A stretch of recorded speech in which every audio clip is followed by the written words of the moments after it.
Hey everyone, and welcome to another episode. We've come up with a new name, Jeff. Yeah, and I got Jeff here today.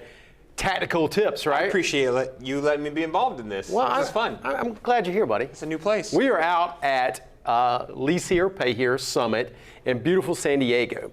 And today we're going to go over some business security tips. But first of all, this is brought to you by Neo. Neo is a wonderful partner of our industry, teaching us how to do a little better job when it comes to qualifying our people and qualifying the people we're selling to. And Jeff's just on the platform. You liking it, Jeff? Yeah, it's really exciting. I've been on a couple weeks, so I can give you guys so far 50% heads up and like stamp on them that they're great, and I'm going to get you the other 50% once I've been on. Yeah, and I've been on about a year, so it's all good to go. So today is business security, and when we talk about business security, there's three aspects we need to worry about. One, the physical lot risk. Number two, employee risk, and number three, technology risk. Yeah. I know nothing about technology risk, so we'll cover that some other time. Some other time, but today it's all about physical location risk. Yep. I've been broken into. Have you ever been broken into? Knock on wood. Knock on some wood. Not. Oh, buddy, it is the worst, and it's worse.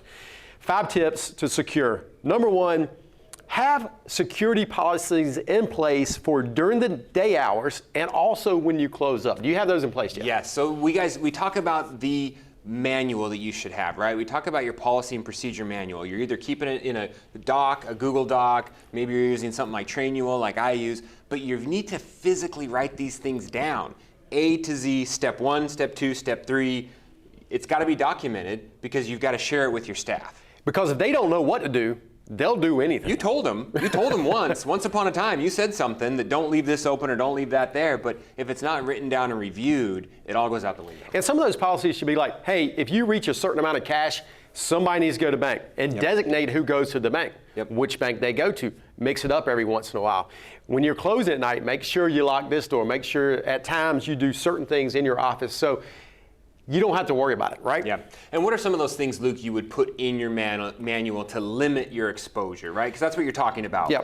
There's going to be risk, there's going to be exposure. It's just part of having a physical facility. We are a target, right? We've got valuable items, people hear about it, they know. How do we limit those things? Like I just said, it's about cash. Hit a certain cash number in your office, it goes to the bank. Make sure you have your keys locked behind doors if you're in the car business. Important documents need to be in locked cabinets. It's making sure if you have something that's desirable to someone, make sure it's lit up, right? Make sure it's parked in certain places.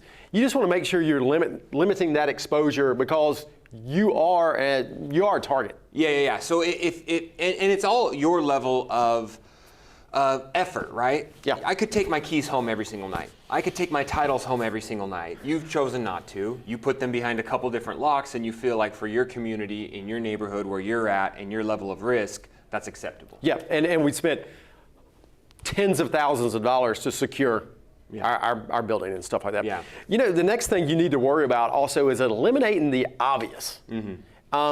And you have to, and you were talking about, hey, maybe you should hire your crazy friend to come over at night and see what's going on and see if he could see a way to break in or do something nefarious. And the point I get there is sometimes it's not obvious. It might not be obvious to you because you walk past it every single day and you see your parts bin that's sitting in the back or your scrap metal bin where all your cats are being thrown, and you don't realize that that is a huge opportunity for someone.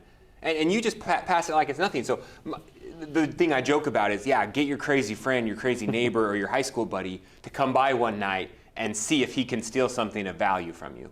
Because they're going to see something that you don't see. They're going to see something you don't see, absolutely. And one of the last things we talked about was lights, cameras, actions. And it's it's a Hollywood thing, but to me it's also a security thing. Lights are so freaking important when it comes to locations, right? If it's dark, people don't want to be there, right? And they're like, people who don't want to break in don't want to be there. Yeah. And if it's light, people who want to break in don't want to be there, right? Yeah, I think having cameras at your dealership is just a standard these days. Unfortunately, it's the world we live in. It's the way things are going. I couldn't even imagine. I have cameras at my dealerships. I have camera at my house.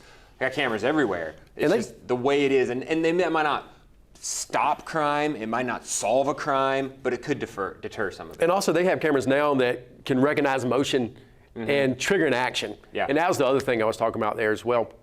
And a huge thing that people sometimes forget, you got to keep the place looking good.